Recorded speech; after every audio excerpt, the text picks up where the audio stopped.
On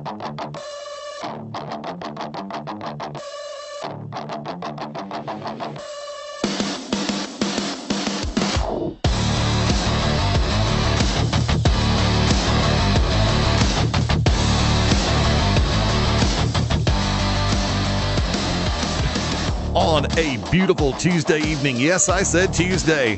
10th day of February, calendar year 2026. Welcome in to Beyond Ringside Live. Yours truly. Oh, in Studio 1 in Pelham, Alabama. Hiding from the beer hog for a minute. Had a great night last night. Cover that in just a couple of minutes. Yours truly, Fast Eddie Layne, welcoming you into Beyond Ringside Live. The party continues.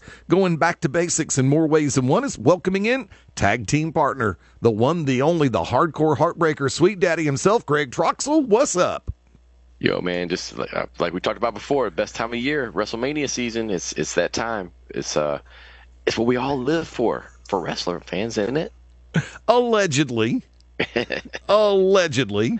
I will start this one out by saying thank you to everybody tuning in this evening through BeyondRingside.com, ProWrestlingRadio.net, the Beyond Ringside channel on TuneIn, as well as Radio.net, Streama, and so much more. If you're catching us on replay, thank you. Greatly appreciated as well.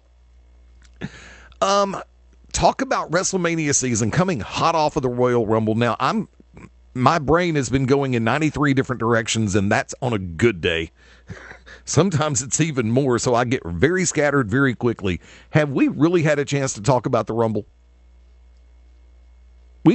Not really. Oh, yeah, we did go through the Rumble, but we haven't talked about post-Rumble. Okay, because I remember we did something. We did go night after. It seems like there's still so much more meat on the bone to play with on that topic, but by the same token, you're right. It's over a week removed, and I am tired. I'm going to steal a Chris Berman line and paraphrase it. I am so tired of rumbling, bumbling, stumbling on that particular topic. However, post-Rumble, oh boy, here we go. Elimination Chamber right around the corner. You've already got two qualified for the men's chamber, one of them being the Viper, Randy Orton, one of them being L.A. Knight. Open question for everybody, and I'm going to go to Greg first on this one. Even though there are only two, and we know how things can happen during WrestleMania season, air quotes, I asked the question. By the way, at Beyond Ringside on Twix, Facebook.com/Beyond Ringside, and Facebook.com/Beyond Ringside. Greg, you don't have to go through all those. We're on a Zoom call. And would it surprise you in the least if L.A. Knight were to be the one to go over in the chamber and head for Mania? It would not surprise me, and I would be okay with it. But they got to get him really hot. They got to get him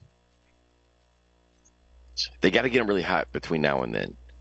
And you got to figure out what you're going to do with Cody and have but I think him and Jacob will fall into something else, maybe even a three-way somewhere. But you got to keep Cody out of that somehow, some way. But it would not shock me one bit to see LA go, and I think it'd be good because we have a very big main event on the other side. And I think this is the perfect time to have a main event that that can make a new star. I had originally made the statement that I figured that Drew would hold the belt through Elimination Chamber. And the way things are starting to shake out on the SmackDown side, I'm no longer going to stand by the idea that he drops the belt at Chamber, one way or the other, or before Mania. I think he does hold it all the way through. Mm-hmm. And it would be, for a person who has had so many start-stop moments since he left the Max Dupree gimmick and became L.A. Knight, I think this would be a perfect culmination for him. Now, to really hit, finally, look, you hit the music, the crowd goes nuts. Rumble was a perfect example of that. Every stop along this last tour was a perfect example of that. Knight's music hits, boom. Even when the announcer, if they're doing interviews and things of that, when they make a reference to L.A. Knight, the crowd is still going, yeah, right after that.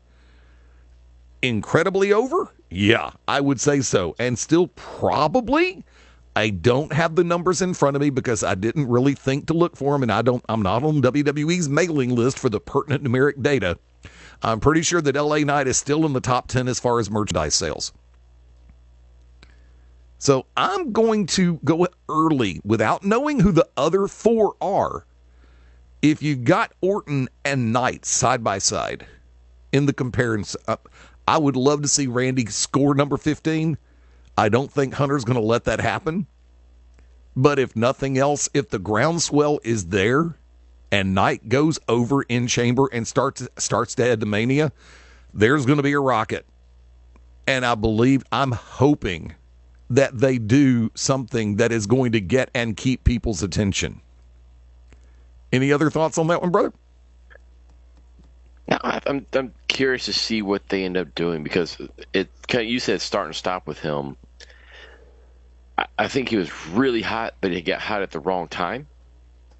Just because there's so much going on, like with Cody and Roman, there's just so much going on at the time, and everybody's like, "Oh, pull the trigger." I'm like, "Yeah, they're not going to do that yet, right?" It wasn't time. You ever watch WWE? Normally, they're patient with that type of stuff, and then you watch Unreal this last time. Oh God! and here's the thing: keep in mind, I'll say this about Unreal. We're not going to unpack the whole thing. That is not made for us, y'all. This is not made for the IWC. This is made for people who dibble dabble, watch it, and go, "Man, that's actually interesting. I didn't know wrestling was like that." And then they turn into watching Raw. That's what it's made for, y'all. But also to get new eyes on the product. 100%. 100%. Also, though, people say kayfabe is dead. Now, I've always said it's not. It evolves. If you don't think it is, if you don't think it's evolved, watch Unreal and do not think for one moment there's not some kayfabe pieces in there. Oh, however, good Lord. I say all that to say that's a whole nother show, by the way. Yeah. But there's a part in that ladder match thing with him and Seth where LA Knight screws it up. And they talk about it, and they show Hunter's reaction. They show, I think it was Abyss's reaction, like, that's not what he was supposed to do. And it was like, it kind of shows you a part where you're like, dude, he's right on the cusp, and you're up against some heavyweights who are not making that mistake. Right. Who are not, it may be something subtle. A lot of people say, oh, it's just something small. But that small thing is a difference between a U.S. championship and a world title run. And that's where you kind of look back and go, is this dude truly, truly ready for that spotlight? And I wanted to see them give him that chance. I think I give him kudos. They gave Jay that chance last year, and I don't think he was ready. And I think you saw him crumble under some of that pressure. And I'm curious to see if LA Knight rolls with it. I think he can. I think because he's been hungry, but I think at one point Hunter even said he operates with a chip on his shoulder and always looking over his back, and he has to start looking forward. And I think the moment he starts looking forward and say, hey, I am that person, I am that guy, he can roll with it. I hope this is his time. See, we mentioned the start, stop. And that is something, okay, we see the COAG near the top of the depth chart for WWE talent. And that's one of the reasons why I've always been a little bit hypercritical. I can be a little hypercritical, or a little bit critical all into itself, about whether or not they genuinely put things in place for everybody to be able to advance. Now, still one of the most talked about stories, and this is where the dirt sheets have been having a whole lot of fun and social media that much more fun.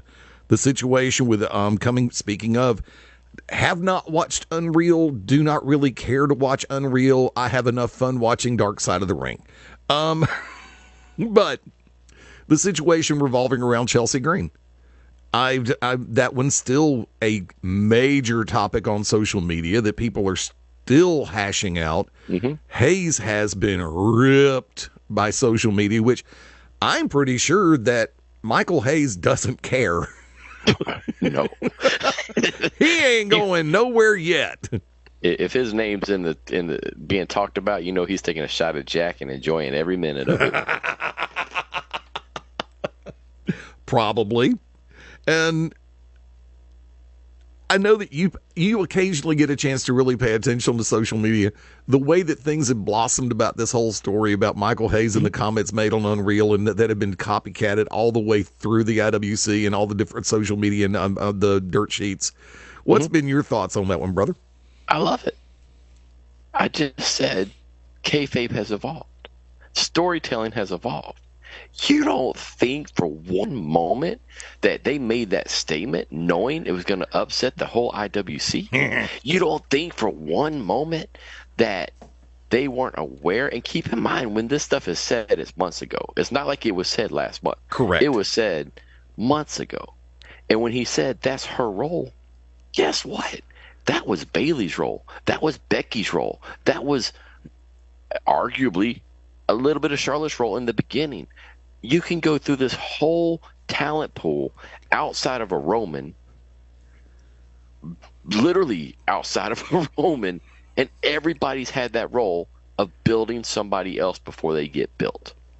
But also, Chelsea is that person who they brought her in. She did everything she can with a certain character, and her character is built to put other people over. Oh, God, yeah. The Honky Tonk Man, yes, he had an IC run, was built to put people over.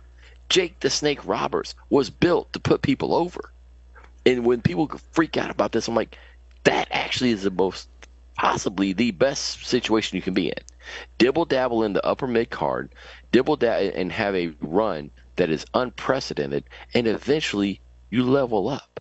And you don't think for one moment they sat back and said, wow, if we even camp out on this storyline, if we even talk about her, they picked out, there's multiple storylines going on, and they picked that one to talk about Chelsea and where she could go. And they know she's over. They know she's worked her butt off to get there, and they know what she can do in the ring. It's baby stepping. How do we build her? How do we build her? How do we build her? Oh, here's how we build her. Make a statement on Unreal and watch the quote-unquote organic fans, the organic reaction, which is not organic, is manufactured because they're playing you. Yep. This is the magic of WWE and the magic of pro wrestling. Creating. Hunter gets it. This is something Vince would never have done. This is not a knock. This is not a knock. This is Hunter going, hey, Kevin and Cody, get in a fight in the parking lot in Atlanta, and we're not going to have one camera. Not one camera. It'll be caught by the fans. And what happened? They got into an argument. They got into a fight behind a bus in a parking lot, and we have multiple fans going, oh, my God, look at this, and it blew up. Yep. And I'm like, they know what they're doing. The Unreal, guess what? It's unreal, which means it's not real. See, I've been sitting back saying the entire time they have just found another way to create a impromptu yes movement or another Kofi Mania. You always have 100%. that underdog story going into Mania season. 100%. Let me throw one other thing. I know. Go ahead. And this is something else about Unreal. So let's go back early 2000s. Who was the best heel in the business? John Cena. Heel. Well, he got booed. Nobody liked him. He got booed by the boys. He didn't get booed by he was the number one merch seller. Number one merch sellers are not heels. So he got booed by everybody over 14. Who is the top heel?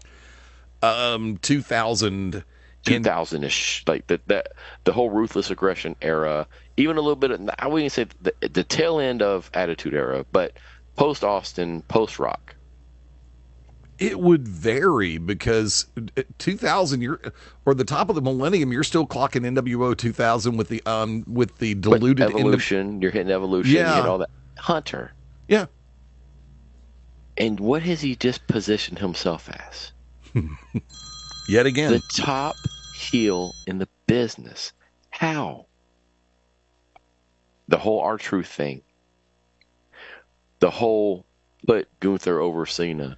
The whole put Gunther over AJ, he knows exactly what. Oh, y'all want to be? Oh, okay, I'll be the heel, and I'll be a heel, not on screen, but I'll be a heel behind the scenes. And y'all just made me the heel like Vince was the heel. And he's going to play right into it. And if you watch him, he does. Well, he played that role. Remember the McMahon Helmsley power trip, the Authority. You had everything in place for, once again, the Daniel Bryan movement, the Yes movement, which absolutely torched the earth. Go ahead. In this case, though, he's not on screen doing it. Right. So in this case, it's all behind the scenes. That's why I'm like, dude, this creative team is beyond anything I think we've ever seen. Where people sit back and go, oh my God, it's so bad. No, it's because the Bloodline was so good. The Bloodline storyline and the 2-year, arguably 3-year story of Cody finishing the story was so good. You can't live up to that for the next time frame. Right. That you just can't. But look at what they've actually done. The story with Punk and Roman. I'm going to bring it back to where we're going with Mania. Right. The story with Punk and Roman is actually magical because it's real, and it double dabbles in that line, that dancing the line, and where Roman sits back and says to him, "I'm coming after you because I hate you."